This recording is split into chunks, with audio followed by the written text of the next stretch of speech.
Good morning, sir.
Can you hear me now?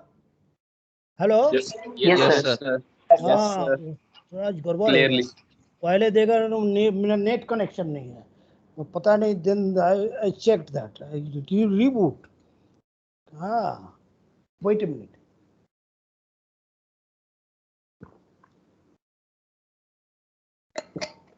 then then I realized that I didn't switch on one switch I didn't make it on. Let me see that. Okay, now I think it will work. Let's see.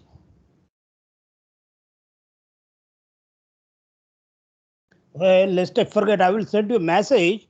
Actually, exam will carry 40 marks, so it will be total duration will be 1 hour 45 minutes. I made a mistake in that. Okay.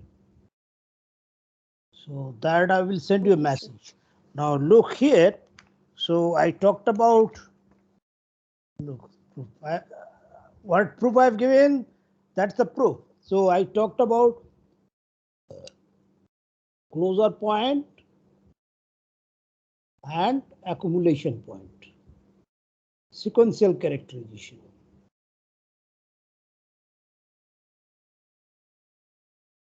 So if you have a metric space XD, A is a subset of X, then A you got X belongs to A bar. That means X is a closure point of A. If and only if, you should not forget. In fact, from now onwards, whenever you deal with closure points, first try this one. There exists a sequence Xn in A such that Xn goes to X. And whereas X belongs to A prime, that is an accumulation point. If and only if there exists a sequence Xn here of distinct points. This is important. Distinct points in A such that Xn goes to X. So that's the difference here, distinct. Okay. Now look here so that this I've done. Separability. Okay. Now look, theorem 6.13. Go to page 89. So page 89. Theorem 6.3, 13, sorry. Page 40 of the book. Okay, here what I am saying that actually you have a metric space.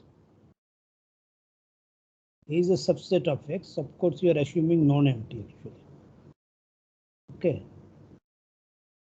Then we know that A with metric D restricted to D itself is a metric space. Is itself is a metric space.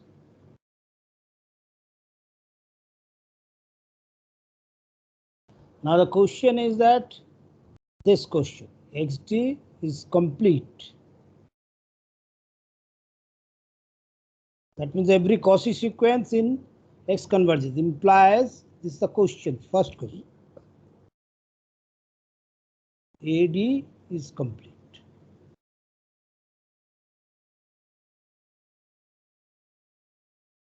Okay, this is the question. Okay, that's the question. I was any subset of a complete metric space is complete or not. Okay, now look. No, sir. No, now look. Yes, sir. First No, sir. example, look, R, this is complete. Okay, and if you take this with this is not complete, right? On Yes, the sir. other hand, Yes, sir. this is complete. Okay, in fact, Yes, sir. from the next part, it will be clear you will have to assume closed necessary, but this is complete. So in general, this will not be true. That means what will be the hypothesis? First part.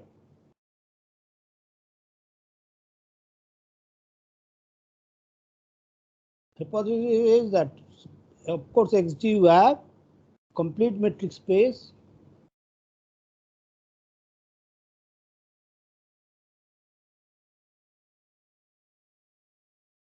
and A is closed in X. That means in X3. This is hypothesis and conclusion. A, D is complete. Look, here we will use the sequential characterization because, sorry.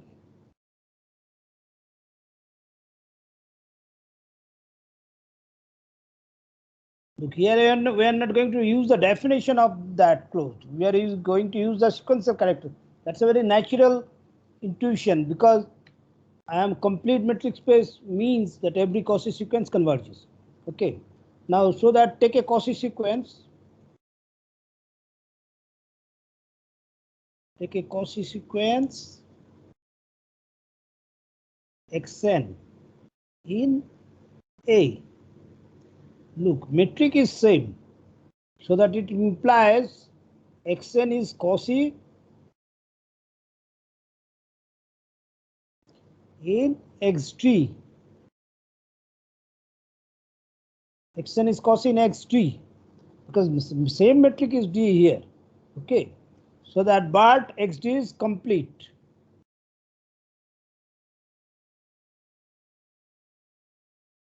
So there exists, by the definition of completeness, there exists X belongs to X such that Xn goes to X. Now look, Xn goes to X. We are now using the previous result, sequential characterization of closure point. Here X, you look, this sequence is coming from A and converging to X. So by the previous result, X belongs to A bar. Got it? X belongs to A bar. Yes, sir. This is the previous result, that A bar. But now I am using A is closed. Got it? You will have to, while working in the beginning, you'll have to be careful where you are using which hypothesis. So look, here first I'm getting by the previous result X belongs to A bar. Now I'm using the fact A is closed. So A bar equal to A. So X belongs to A. So that means every Cauchy sequence Xn itself converges in A because X, that's the thing I'll have to show that this converges. Not only that, converges to a point in A that I have shown. It converges to a point in A. So at the very last moment you are using this and you are also using the previous result. Okay. Look here, this is the reason that why you need closeness. All you will get X belongs to A bar. Like that you are having this because this was making the problem, but 1 belongs to A bar. Okay. Now the next result similarly could do it. That part B. Now look here. If A here I do not need XG is complete. Okay. I do not need that. XD is a metric space just. But if AD is complete, but a subset may be complete.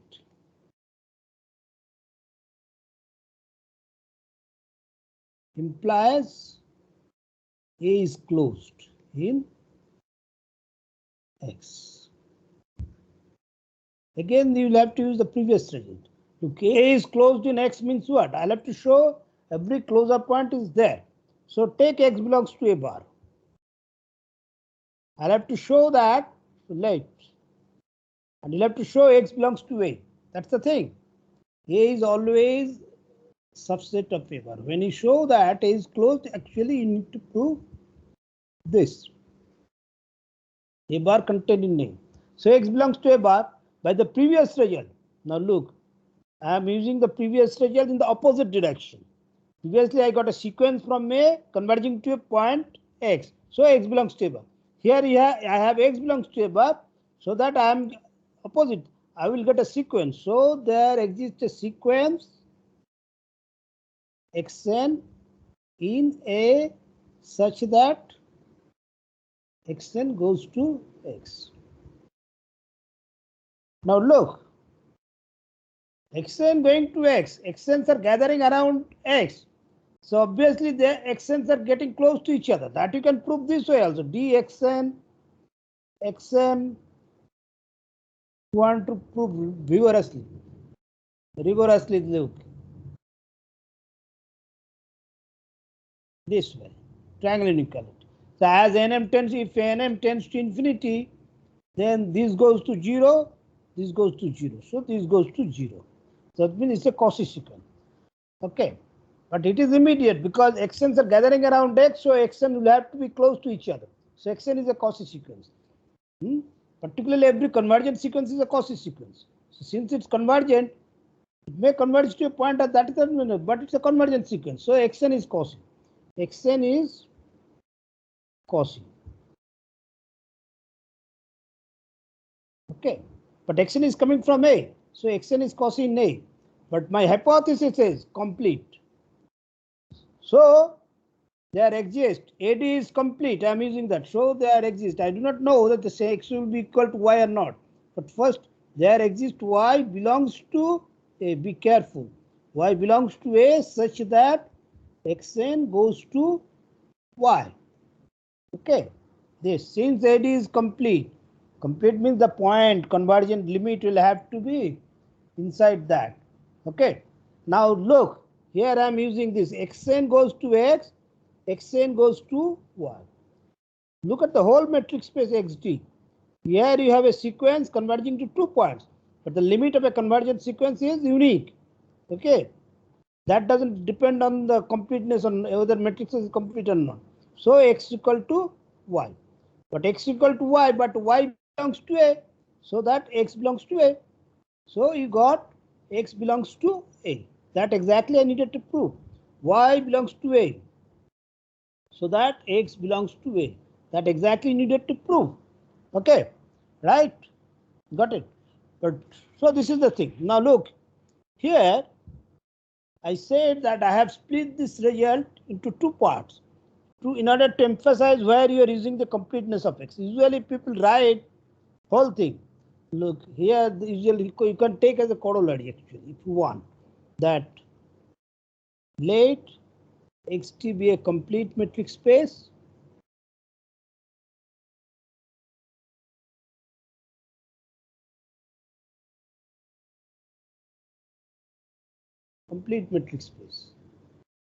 and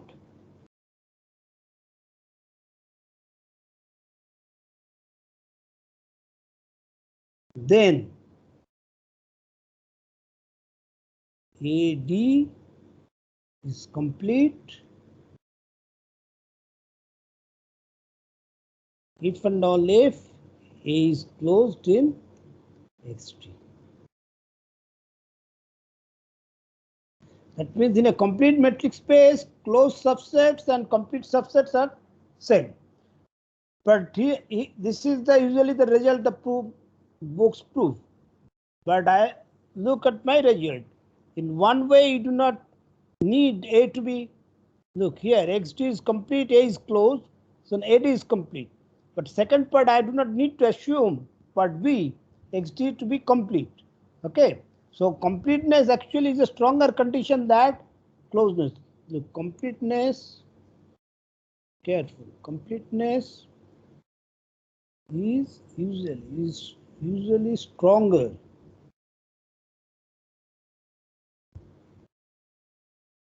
From B it is clear, stronger than closeness. Okay. Here this corollary, since R is this complete, okay, so that a subset of R will be closed in R if and only if it is complete. Okay, that you get. Okay. Now here I am coming to the diameter that I have already explained, that I have taught before already. But okay, the diameter of a set. Now what I want to do it, Cantor's intersection theorem.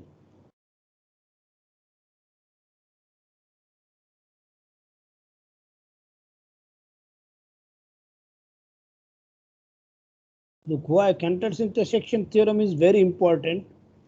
Reason is it is used to prove other important results. It is used to prove other important results. Cantor's intersection theorem. Why? It is due to, of course, Cantor. Why it is called intersection theorem? Okay, so let me explain that. First of all, I have already explained the diameter of a set. Okay, so XD here, look how is important. Cantor's intersection theorem is only valid if you are taking complete metric space. Okay, complete metric space. Now, suppose you have this thing. This is called the decreasing sequence of closed sets. Suppose you have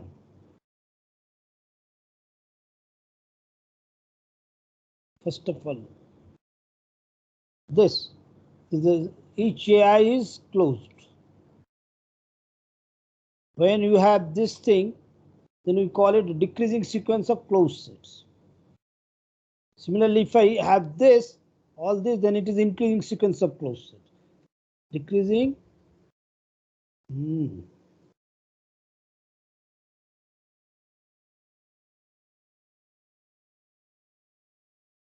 Actually, I am taking closed set, but I can define for any set.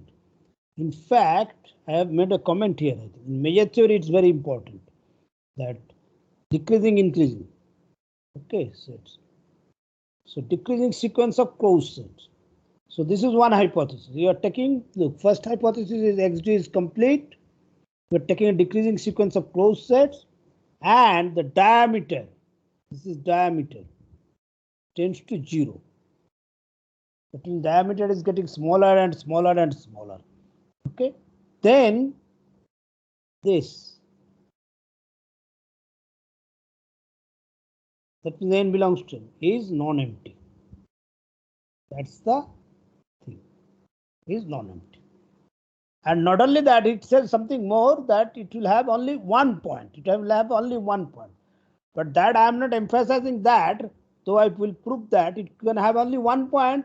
That is easy to see. Because of this, if you, it can't have more than 2 points, because you look, more than 1 point. If you have 2 points, x, y, in all n, suppose for all n, that is immediate. Then dxy, by the definition of diameter, dan, we are assuming that intersection contains more than 1 point. So xy, this is this by definition, but this goes to 0. That means dxi has to be 0. That means x equal to y. समझ गया? Yes. So this is simple. That means first immediately I can do that the intersection will have at most 1 point. At most 1 point. Okay. Look here. I do not need completeness basically. If you have this, I can always give another small problem independently. So if you have this, and you have this, then it can have at most 1 point. Okay, it has nothing to do with closed sets or the completeness. Okay, but the thing is that closed completeness, that will give you that it will have a point, and it will have a point that is used to prove many important results in metric spaces. That's the importance of Cantor's intersection, because we need this. Now the look, okay.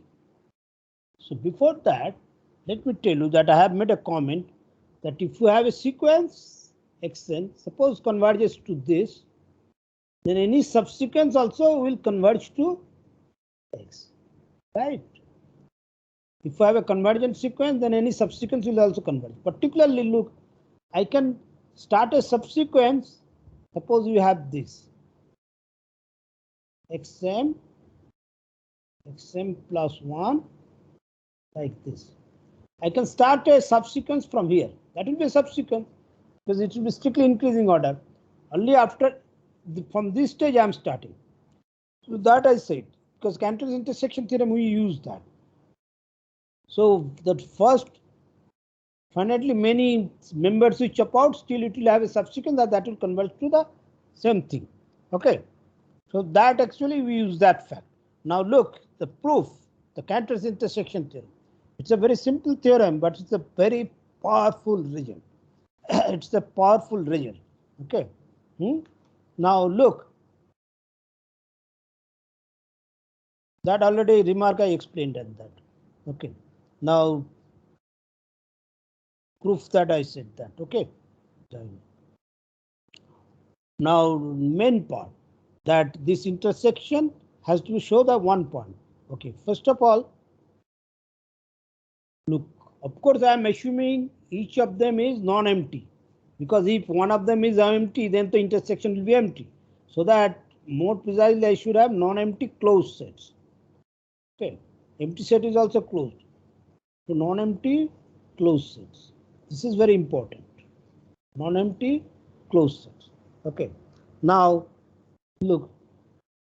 So and you have this.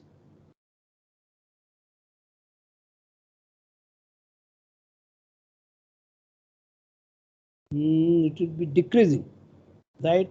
So for all n greater than less than equal to m, right? It is decreasing. I'm assuming decreasing.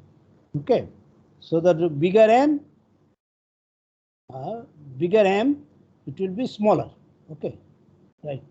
Now look here, for each n, I'm picking up xn belongs to n. Look, I made a comment. We are using AC, action of choice. Here, let me have a detour for a minute. Look, remember that. Why I'm saying that. Look, here is an example that how axiom of choice silently creeps in your proof. You do not even realize if you are not cautious. Now look, I am doing it for each n. So picking up process, this is not finite.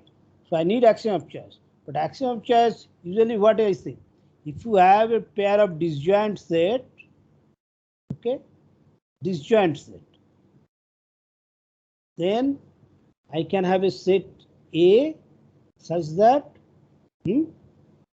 I have this set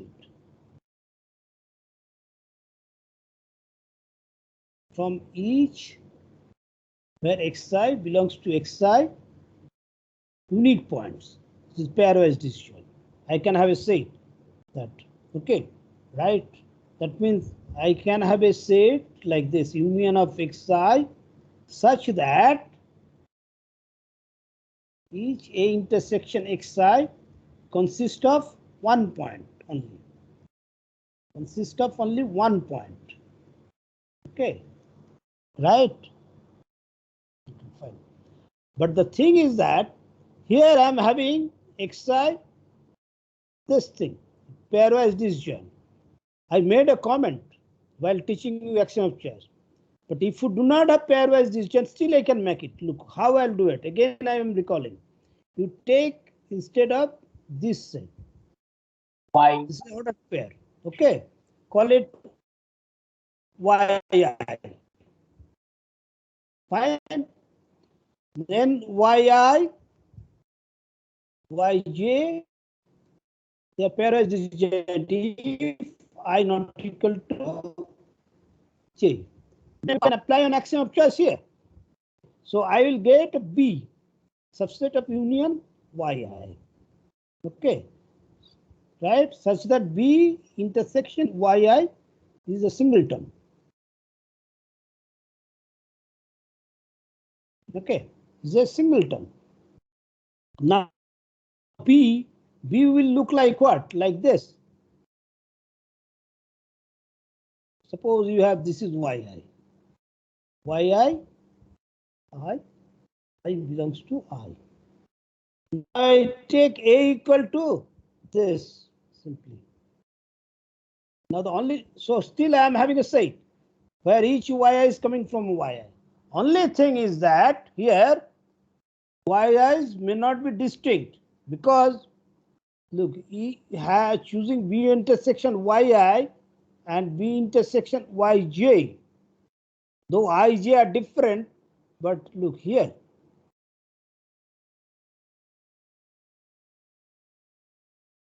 These two may be equal. समझ गया? That means Yes, sir. yi may belong to this and also this. This shows, look, xi, xj. Only thing they need not be distinct. But here I did not need to bother about that. I need only sequence. They need not be distinct points. So that even if not their pairwise disjoint, still you can make a set.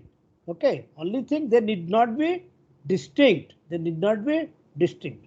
It's a correlative of axiom of choice. If the sets are not pairwise disjoint, still you can apply axiom of choice to have a set. That means what? It means suppose, look, it means, again I'm telling you this, suppose you have a collection of non-empty sets, AI. Each AI you can think of a bag. They need not be pairwise disjoint. That is, they need some elements may be common in some bags.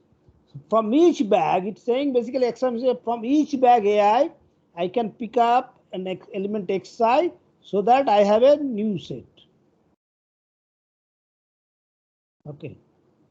Here xi, only one xi. That it is not very clear statement on that. Yes, yi. Okay, so basically one statement. Xi, I belongs to I.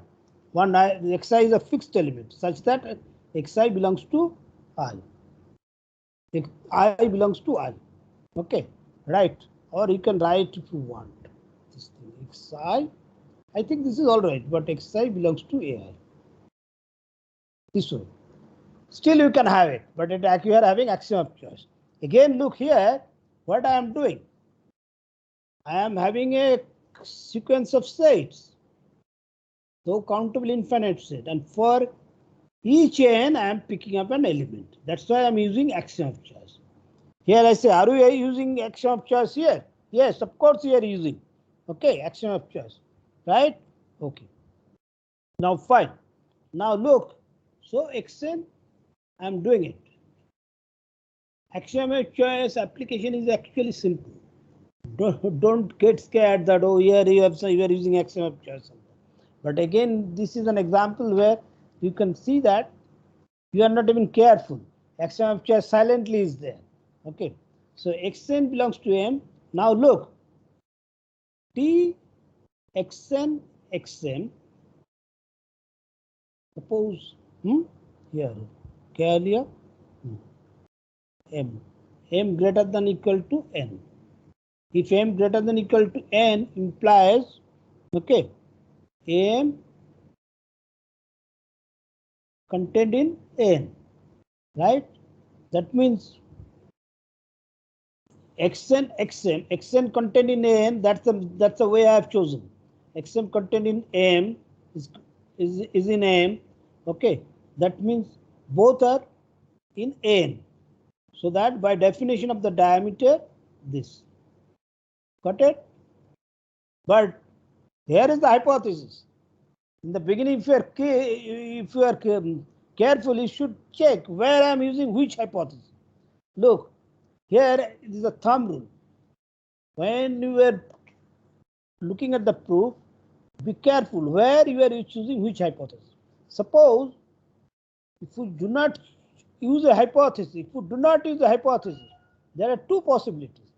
That means without that hypothesis, you can prove the result. That means you can have a stronger result. Or else that you should suspect more if you are doing a well-known result that you are wrong. Okay, right? Long time back, I was grading one JE paper. That time JE, they used to give big questions. Okay, so one geometry question I was grading, and I found one student, he was not using one hypothesis. And I was very slow in grading because I was very curious that, but look, I looked at his proof at least 3-4 times. I couldn't find any mistake. Okay, so I was just wondering then why. And other students, they were using that hypothesis. This is, in fact, their proof was getting bigger. So I checked very carefully. Then I asked one of the head examiners, this student did, and I think the proof is correct. Then the head examiner said, yes, you don't need that. But you people didn't tell me. Huh? They give the instruction. This is the solution. This is the solution. But you didn't tell me. Okay. So I think he really understood mathematics. Okay. Because you see that. And his proof was shorter. Because that was unnecessary hypothesis they gave. I don't know why they gave them that. Okay. Right. So that when you are looking at a proof, just see that, okay, I have these hypotheses, make a list of hypotheses and see that where you are using these hypotheses. That way you will learn mathematics. Okay. And if you do not use one hypothesis, then you should be careful. If I am wrong, or else I don't need it. Samajh gaya? So that here, now this goes to 0 as n tends to infinity. Look, if n tends to infinity, then m also tends to infinity because m is greater than equal to n. Okay. So that you are getting, this is a Cauchy sequence. This is Cauchy. समझ गया? Now look यहाँ पे एक hypothesis मैं use किया. Now I am using the fact the X is complete. Got it? So that by the definition of completeness, there exists X belongs to X such that Xn goes to X. Okay. Now you see that. Until now I have not used actually closeness of the n. Now look, Xn goes to X. Now look, if you have this thing, m greater than equal to n, so m this. Okay. Now look, actually you can interchange nm. If you take n greater than equal to m, implies n contained in m. n contained in m. m. Yes, sir. ठीक है? Now xn belongs to n. So n contained in m, but this is n greater than equal to m. That means what you are getting? Xn belongs to m for all n greater than equal to m. ठीक है? But look, I already mentioned that if xn goes to n, x, then any subsequence converges to that x. Here if you start with the sequence xn belongs to m, I start the subsequence from m. Okay, that means I am getting a sequence. Okay, that means xn goes to x if n greater than equal to m. Okay, right? This is the subsequence I'm taking. But each xn is coming from m and xn going to x. That means x belongs to m bar. Got it? Did you understand? I'm having actually subsequence that is from this. But each, now look, I'm using the fact each m is given to be closed. Okay. Look, I have chosen M. You choose any M, then you do that. That means for each M I am getting this X belongs to. So that X belongs to intersection. You can now change the notation N1 to infinity. That's it. Okay. Look, here I have used Swan hypothesis. Diameter is tending to 0. Okay.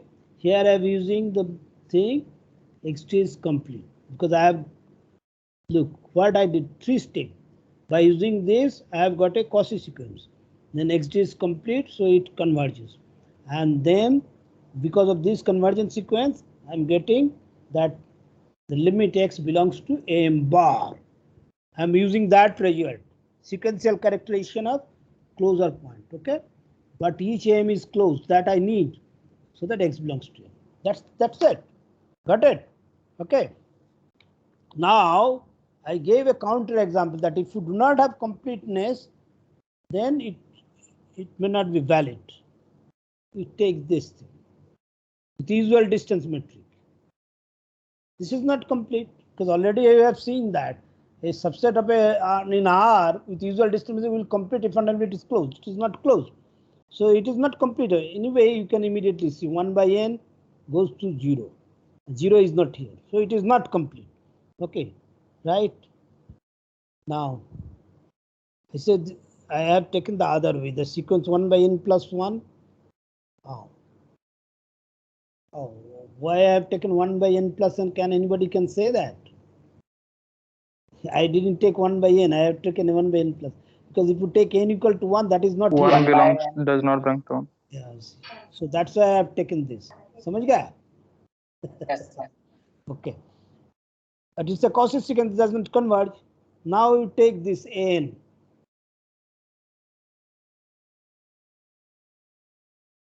Again, I am taking because of this. Because n equal to 1, if you take it is not here. But now look, each of them is a closed set. In each n is closed. Yes, sir. In 0, 1 open. Okay. Yes. It's open because it is not here. This is okay. But intersection of n will be what? 0. नहीं 0 भाई, 0 तो है ही नहीं. It will be empty. 5. Yeah, sir. It will be empty, right?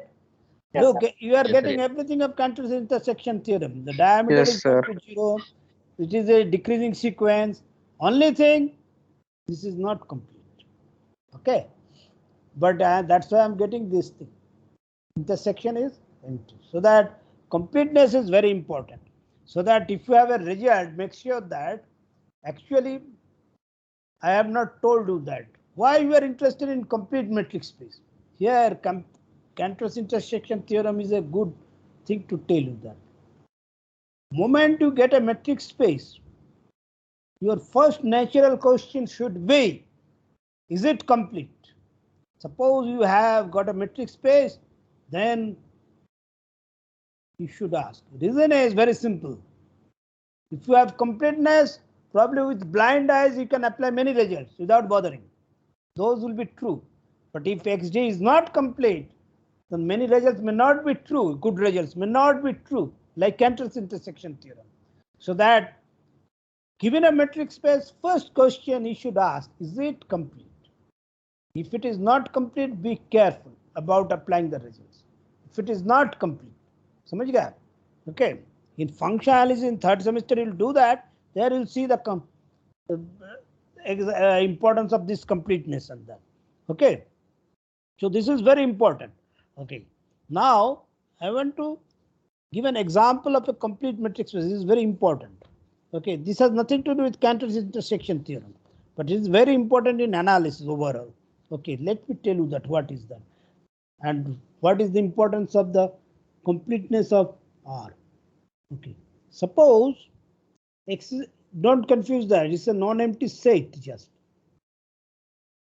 It's not a metric space set.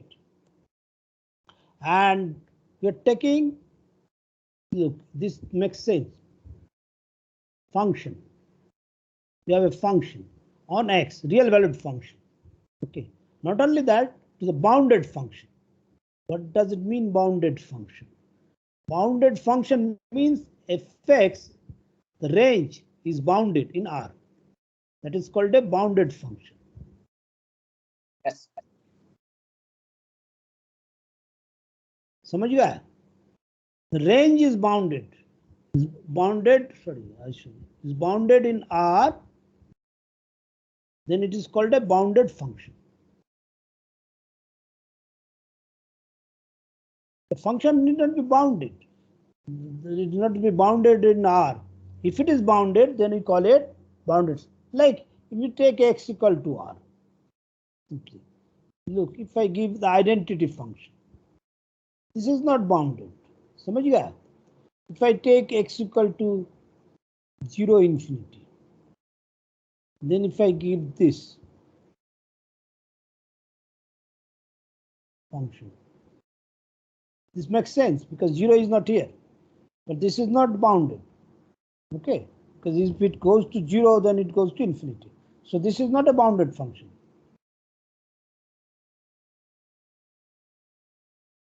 You may wonder that why I am interested in only bounded function. Well, first let me tell you, if you have bounded function, your life is nicer. If you have unbounded function, then you'll have to be careful. Okay.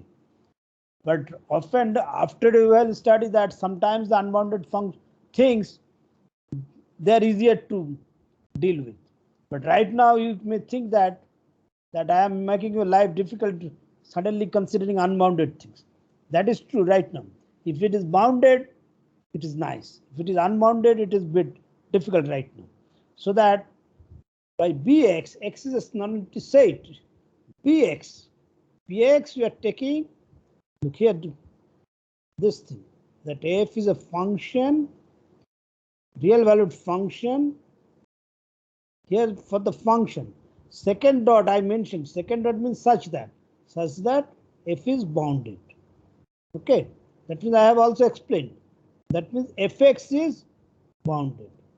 So bx is the, basically we say bx is the set of all real valued bounded functions on x.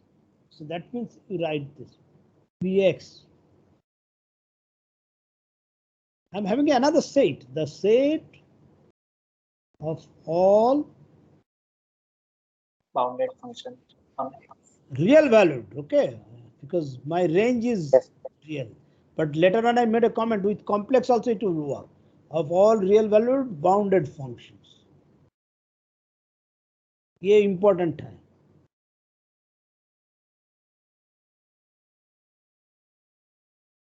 ठीक है? Now look, here I think you are doing a course in linear algebra. Srinath क्या पढ़ा रहा है? तुमको ODE पढ़ा रहा है? He is teaching ODE, Srinath? Yes, sir. Yes, sir. Oh, yes, अरे sir. साल तो मुझे एक श्रीनाथ से ये मिला, मैं सोचा मैं तो कुछ क्विज ही नहीं दिया, कौन सा क्विज दे रहा है मेरा course. Then I realized I made a mistake. So I asked him, what is this? This is my course. And I okay. Now look, this bx. So f and g are two functions. I can define pointwise addition of two functions. That is a very natural thing. You are doing linear algebra, so you should be clear that define fx plus gx. Look here, I am defining at each point of x this. I am defining addition of two functions like this. This makes sense because in R, this addition, look, this addition, I am defining the addition of function. Though I am using the same symbol, it is different. It is addition of two functions, whereas this is addition of two real numbers. fx, gx are real numbers. So it is addition of two real numbers. So it makes sense.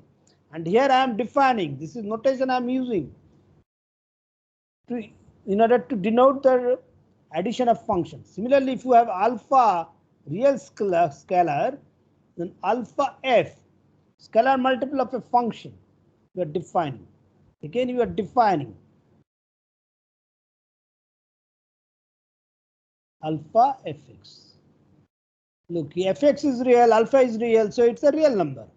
Okay, so with these two operations, here it is called scalar multiplication, and this is the, so-called vector addition, a vector addition of two functions. With these two operations, you can check that Vx is a vector space, which we also call linear space.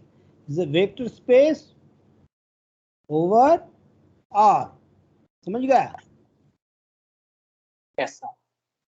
Basic function analysis, look, what you'll have to deal. That so some students may find it difficult.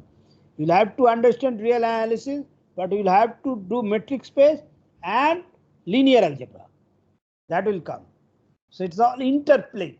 Real Yes, sir. analysis, metric space, and the linear algebra, they all interplay in elementary function analysis. As you go for advanced function analysis, something more is there. Okay. We will be doing an elementary function analysis because in third semester. But that means you need to know some basic of linear algebra also, other than metric space. Okay. And with metric space, this course is real analysis, many facts, because examples, results, proof, technique. The technique I am giving you that prove a result, that is a standard technique again. It is used in function analysis also. So Vx is a vector space over R. Okay. Now look, on if you have now two functions fg, okay, look, I want to give a metric big D on Vx. How? I'm defining dfg, okay, I'm defining this soup of, look what I'm writing, fx minus gx.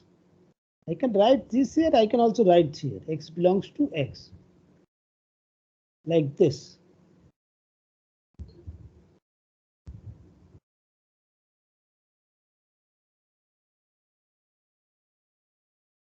Look, if fg is a bounded function, then you can easily check f minus g also bounded function. That is easy to check. Look, f minus gx, sorry, let me write this,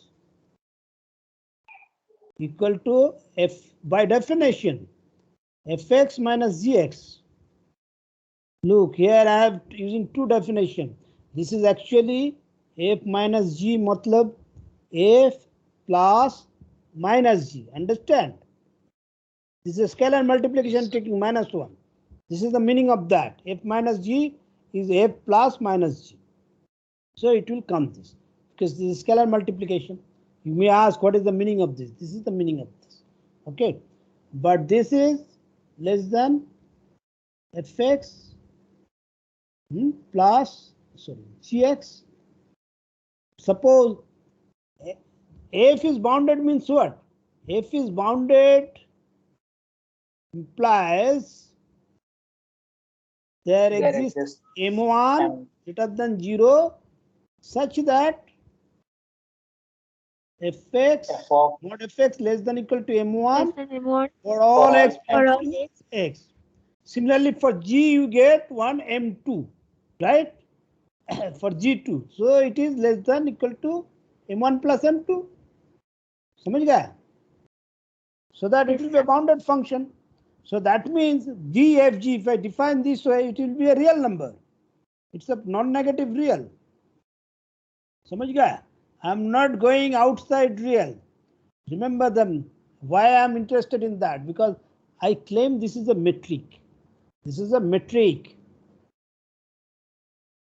on Bx. समझ गया? On Bx. Okay. But before that, I need to check this is a real number. Of course, this is the non-negative, but I need to check this is real number. This doesn't go to infinity. That's why I'm putting in emphasis on bounded function. If you take unbounded function, this may be infinity. समझ गया? So that's why I'm insisting bounded function. B stands for bounded. So you can check that these are metric on. Look, basically I check when you check metric, it is triangle inequality problem. But triangle inequality will come because of the triangle inequality on the real line. समझ गया? Okay. And the supremum. Triangle inequality on the real line. So check that T is a metric on Bx. Okay. That means Bxt is a metric space. Now look, big D, this is big D. This is because it is, we're defining in terms of supremum, so that it is called supremum metric or submetric. Supremum metric. Okay, later on you see it is also called uniform metric. That the justification I will give you later on. Because when I teach you uniform convergence of a sequence of functions, that is related to this metric. So that's why it is called also uniform metric. Right now, we can just call it supremum metric because you are defining in terms of supremum. Okay. Now I already told you that given a metric, whether it is complete or not, that's the big thing. Okay. So that is it complete?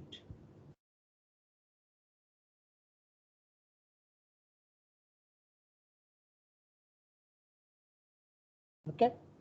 Right? Is it complete? That's the question. That I am going to prove. Look here. You should page 93. You should look that how I am going to prove this. Okay. Page 93. That completeness of BXT. Now before that, I have given a result. Look here. I said if xn goes to x, I need this result in R. In R implies this goes to this in R.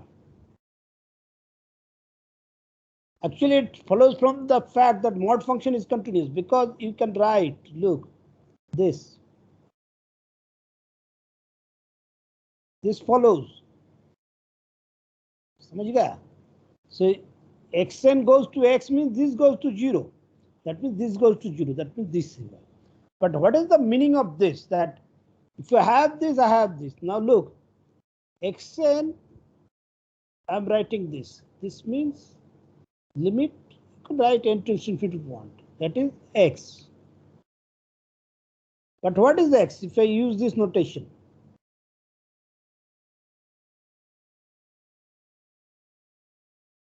Right? Got it? Now look what happened. ये भूल जाओ. If you have this, that means what you are getting? You are getting that limit and mod. If you take, you are interchanging them. यहाँ पहले limit है उसके बाद mod है. यहाँ पे पहले मॉड है उसके बाद अंदर में लिमिट है. That means you can put limit inside. Okay, right? In fact, if you did whatever BSc analysis, if you did it well, look, if you have a continuous function in general, if you have a continuous function, suppose, first of all, in general, if you look at, if you have a continuous function, then you say f is continuous at C, particular at this point C. Okay, at a point I'm just thinking. That means your notation is this. X tends to C is FC. ठीक है? But FC means this. Right? Again, you see that limit and f, you are interchanging. Okay, so in particular, we have done that in real line. If a sequence xn converges to x in R, then and if f is continuous at x, if f is continuous at x, then fxn goes to fx. If f is continuous at x, you assume f is continuous at x. That means if you assume xn goes to x, f is continuous at x, then fxn goes to fx. That means there continuous functions. In fact, next chapter I will start with continuous. Continuous functions look what? Xn goes to x implies fxn goes to x. That means it transforms convergent sequence to convergent sequences. That means it sends convergent sequence to convergent sequence. That means here f is continuous. If you take, it sends convergent sequences to convergent sequence. I'm If you have been taught real analysis, undergraduate real analysis well, you see converse is also true there. Suppose you have a function, I am taking R, I could take an interval also. Okay, subset of the interval also. If you have this, then it has to be continuous. It has to be continuous. Look, right now I just what I need this fact that look, if you have this, f is continuous at x, it sends convergent sequence to convergent sequence if f is continuous. Okay, that means actually what you get. Again, look that here xn goes to x if f is continuous. We are assuming f is continuous at x. Then fxn goes to fx. That means again you look here. That means for the sequence you're doing limit fxn n tends to infinity equal to fx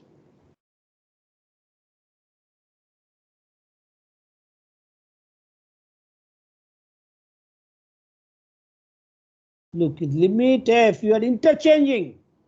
In measure theory it's very important when you can interchange. That means they say f is continuous at x, I can interchange. Particularly mod function. Mod function is continuous. So I can always put limit inside or outside. You do it, but without realizing why you do it. Okay, let me tell you my experience. I did my PhD in the US. I was doing a homework on that. I was working very late, actually early in the morning, because homework was due at 8 o'clock. But I got everything in a problem. It's a difficult problem.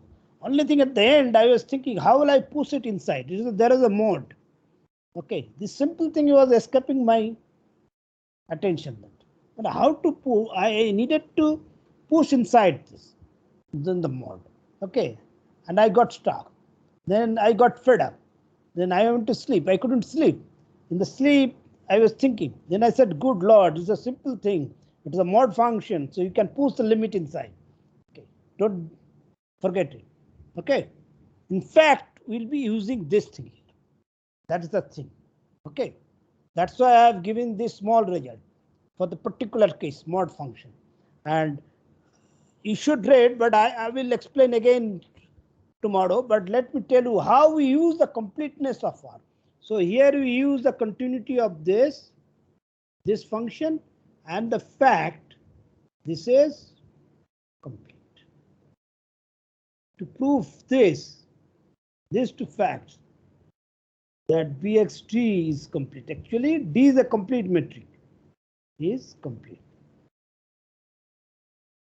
Look, reason is the difficult problem is this. Look, if you start with the Cauchy sequence, look first what will be the difficulty? You are starting with the Cauchy sequence. Okay.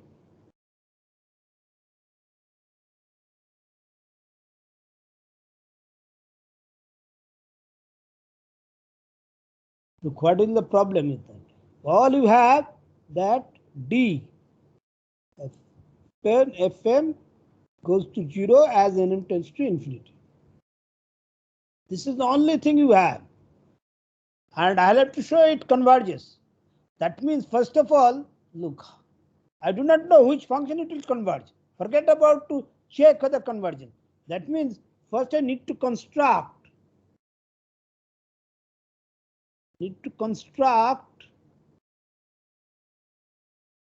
an f, a bounded function, of course, x to r, bounded because my set is bx, bounded, important, such that this f has to be naturally related each fn, first of all, naturally related. Okay, right?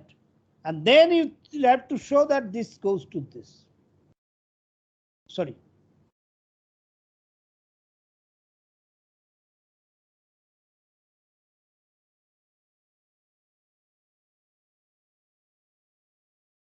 Look, you are not working on R. You are now in the question I am telling you. This is arbitrary metric space.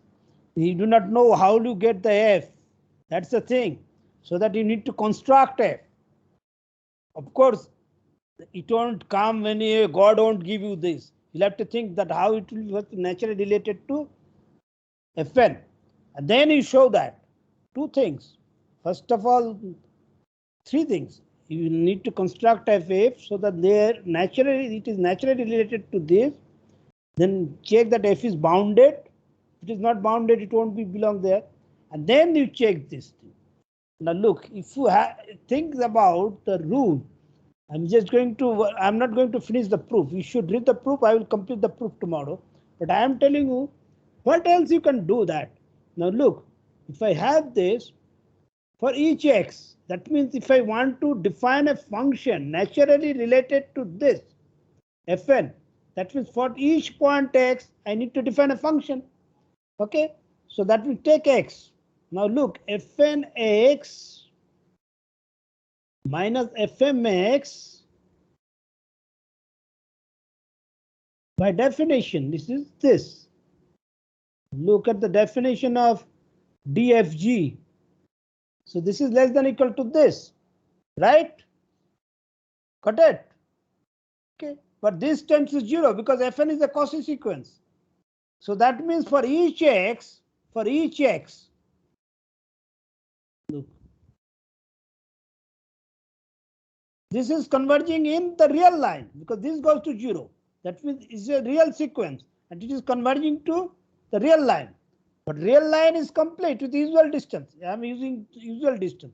So this converges in R. Okay. Converges in R. Got it? Look, I am using the fact, not only this, that Cauchy sequence, it will giving me, this is a Cauchy sequence of real numbers.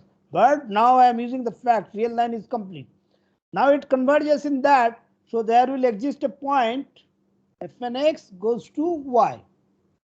Y belongs to R.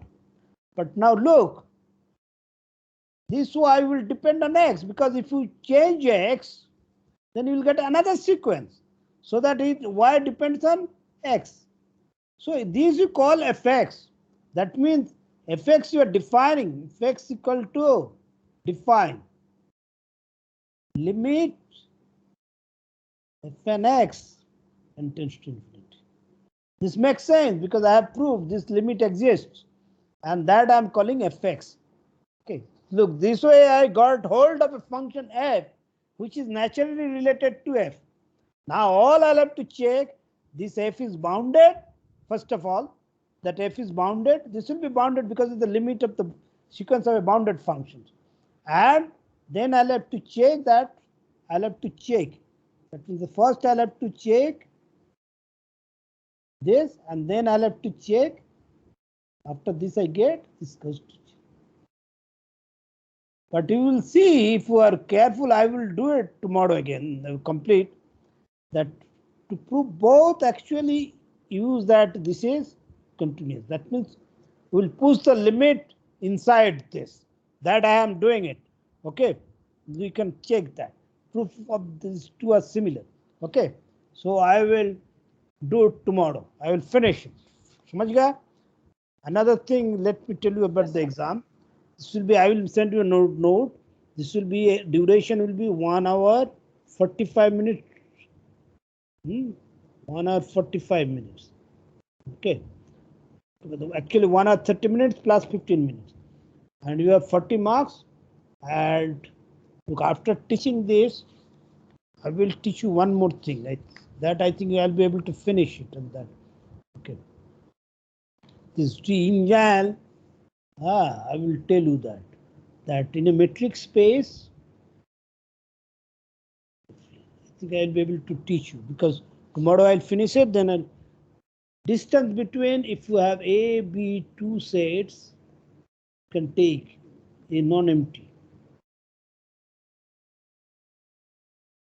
This is distance not between points.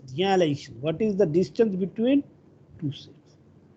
That I will teach you. And after that will be the syllabus. Okay? So see you tomorrow. Okay, bye. Thank you, sir. Okay, sir. Thank you. Yes, Yes, sir. Thank you, sir. Thank you, sir. Sir, where did you done your PhD? Good evening.